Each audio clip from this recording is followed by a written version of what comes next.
I have a recipe that the whole family will love. It's sweet potato shepherd's pie, and you are going to want to make it all season long.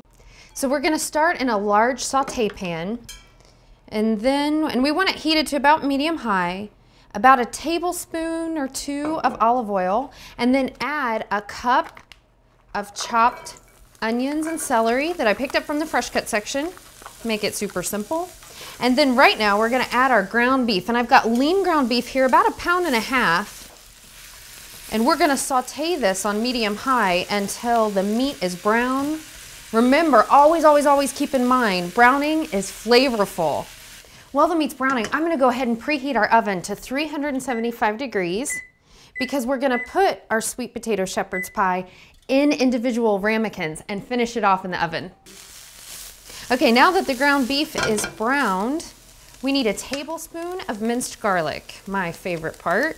We add the garlic in after everything's been browned because if you cook garlic too long, it tastes bitter. Just let it get fragrant, which takes about 1 minute, and then you can begin adding and layering in the rest of your ingredients. So the next thing we need is some dried thyme, and then some salt, and some fresh ground black pepper.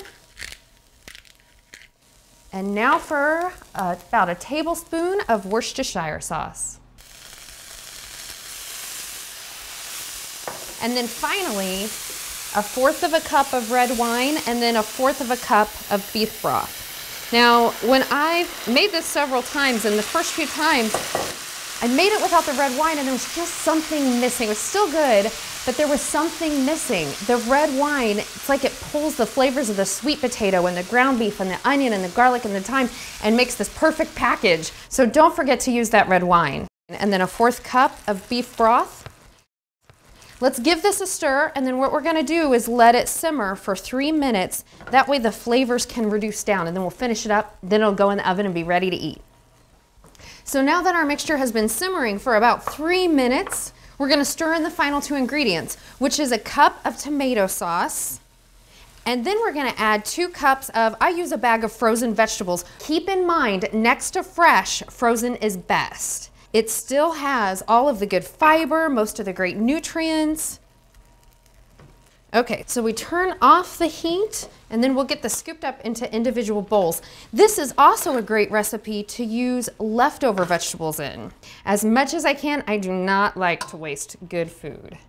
And then the final thing that we do is top these with mashed sweet potatoes. I like to just take them after they have been either roasted, or sometimes I'll boil them, and then I mix them with a little bit of salt and some coconut oil or butter.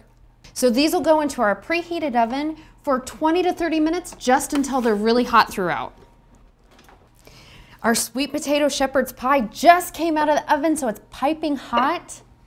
Take a look at that. It's like autumn in a ramekin. I love this recipe. And then the final thing I like to do is top it with some fresh parsley.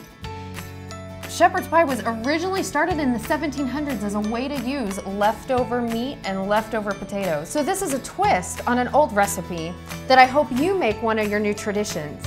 It's deep, it's rich, it's flavorful, and now you know my favorite autumn recipe. For this recipe and many more, visit albertsons.com.